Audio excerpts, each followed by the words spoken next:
It was just past dawn in quiet Kirkcaldy, Scotland, when the unthinkable happened. Flames burst from the front doors of the sheriff court, not by accident, but orchestrated deliberately and broadcast live on YouTube. From the other side of the camera stood 21-year-old Fayth Davidson, her face illuminated by the growing blaze. She recorded it all under the chilling title, "Spinning Trolley." What viewers witnessed in those minutes sent shockwaves worldwide and sparked urgent questions. What drives someone to hijack a public space like this, and for an audience?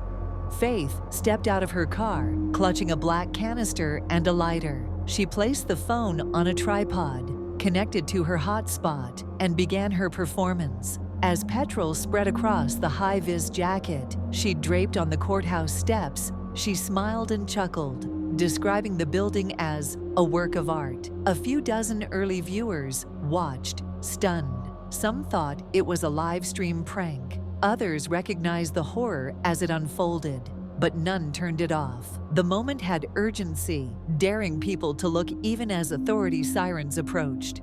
This wasn't Fayth's first online spectacle. In the weeks leading up to the incident, she'd posted bizarre videos, rants about corruption, calls for attention disguised as conspiracy theories. Known by some as a truth teller, others saw red flags, erratic behavior, abrasive posts, and a frantic need to grab attention. What had started as social media despair had escalated into nihilistic performance, and that live fire, caught on camera, became the ultimate statement of anger and disconnection. Within minutes, firefighters arrived. Police swiftly followed. Some viewers reported calling the authorities once it became clear this wasn't a skit. The flames carried through the wooden entrance, causing structural damage. Legal hearings in the building were suddenly relocated. Meanwhile, Fayth walked away from the blaze, casually shutting off the live stream. She didn't hide. She didn't flee. She wanted the world to watch and remember. 2 days later, CCTV from a nearby Esso garage revealed her purchasing petrol in a distinctive black container. Credit card records confirmed the purchase. Online sleuths pieced the clues together and forwarded them to local police. By afternoon, police knocked on her flat's door. She answered calmly, admitted her actions, and said only, "I had something to say." No dramatic moment, no denial, just quiet resolve. At her court appearance, prosecutors played the full live stream. Fayth smiled, even giggled, as the judge called the act a work of art. Her defense described her as mentally unstable, suffering from personality disorder and severe stress. But witnesses said she was organized and deliberate. A psychologist told the court that Fayth posed a serious risk to the public and emphasized that while unstable, she knew exactly what she was doing. The judge agreed. It was calculated. Psychologists noted the danger of live-streamed violence. When private acts become public performances, viewers become unwilling participants, unable to look away or stop what they see. Fayth's fire was not only destruction, it was a spectacle. One mental health expert testified that she used the platform to amplify the act, turning chaos into content. We must ask, what responsibility do streaming platforms have when real crimes become viral? The United Kingdom has seen public spaces set ablaze before, but never broadcast live to the world. This case forced new scrutiny on laws concerning live streaming violence, raising questions about accountability, platform compliance, and the boundaries of free speech. With social media algorithms promoting engagement above all, how quickly could another individual be inspired to copy, broadcast, and incite similar behavior?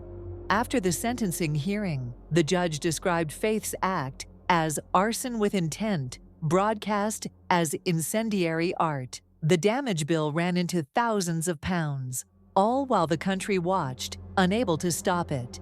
She was remanded to HMP Perth pending sentencing. Legal experts warn she faces serious time for willful fire-raising and endangering the public.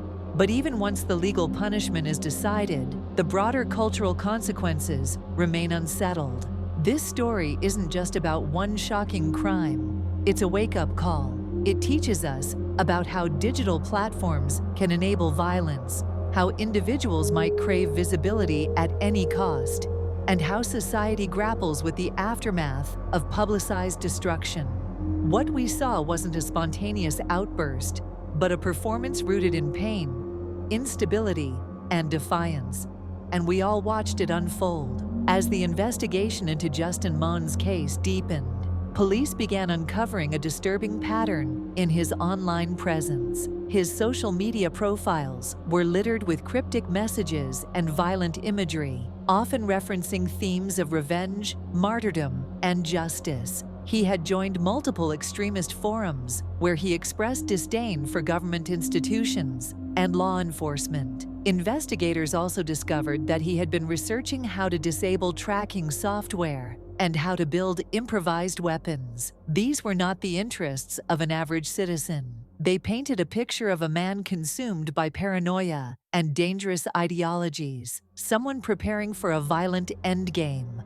Neighbors described Justin as a quiet and withdrawn individual, someone who kept to himself and rarely interacted with others. But behind closed doors, things were far from calm. His father, Michael, reportedly lived in constant fear. Friends of the family later told reporters that Michael had confided in them about Justin's erratic behavior, talking to himself at night, accusing strangers of spying on him, and disappearing for hours into the woods behind their house. Despite these red flags, Michael never reported his son to authorities. Whether it was love, fear, or denial, his silence would prove to be fatal. On the morning of the shooting, something snapped. According to investigators, Justin and his father had a heated argument that escalated quickly. Witnesses heard shouting from the house just minutes before the first 911 calls were made. Then Justin allegedly retrieved a firearm, one he wasn't legally allowed to possess, and turned it on his own father. The brutality of the act shocked the community. This wasn't just a case of domestic violence. It was the tragic culmination of years of untreated mental illness, radicalization, and unchecked warning signs. After the murder, Justin fled the scene but didn't go far. Police found him several hours later in a wooded area less than a mile from the house, heavily armed and wearing tactical gear. His intentions were still unclear, but law enforcement feared the worst. He was taken into custody without incident, but what followed was even more chilling. In his backpack, they found a manifesto, pages and pages of handwritten notes detailing his hatred for society, his belief that his father had betrayed him, and his desire to go out in glory. He had planned not only the murder, but what he believed would be a dramatic last stand. During interrogation, Justin showed no remorse. He spoke calmly and methodically, as if recounting a series of facts rather than confessing to a horrific crime. Psychologists were brought in to evaluate him, and what they discovered was chilling. Justin was suffering from severe delusional disorder, compounded by years of isolation and immersion in extremist content. He had built a world in his mind where he was the hero in a war against a corrupt society, and his father, his last connection to reality, had become the enemy. The case sparked a national conversation about the dangers of online radicalization and the mental health crisis facing many young men. Experts pointed out that Justin's story was far from unique. Across the country, there had been a rise in similar cases where individuals became radicalized online, fed by echo chambers that validated their darkest thoughts. What made Justin's story particularly tragic was that it could have been prevented. There were so many warning signs, so many moments when intervention might have saved not just Michael's life, but Justin's as well. At trial, the prosecution presented a mountain of evidence: the manifesto, the online posts, the testimony from neighbors and family friends. But the defense painted a different picture. They argued that Justin was a deeply disturbed individual whose actions were the result of untreated mental illness, not malice. The courtroom was tense as both sides battled over Justin's fate. In the end, the jury delivered a verdict that shocked many. Not guilty by reason of insanity, Justin was committed to a high-security psychiatric facility, where he remains to this day. Public reaction to the verdict was mixed. Some believed justice had been served, recognizing the mental health component of the crime. Others were outraged, feeling that Justin had escaped accountability. But beneath the surface of public debate lay a deeper issue, one that society continues to grapple with. How do we identify and help individuals like Justin before it's too late? How do we balance compassion with safety? And how many more Michaels must die before the system changes?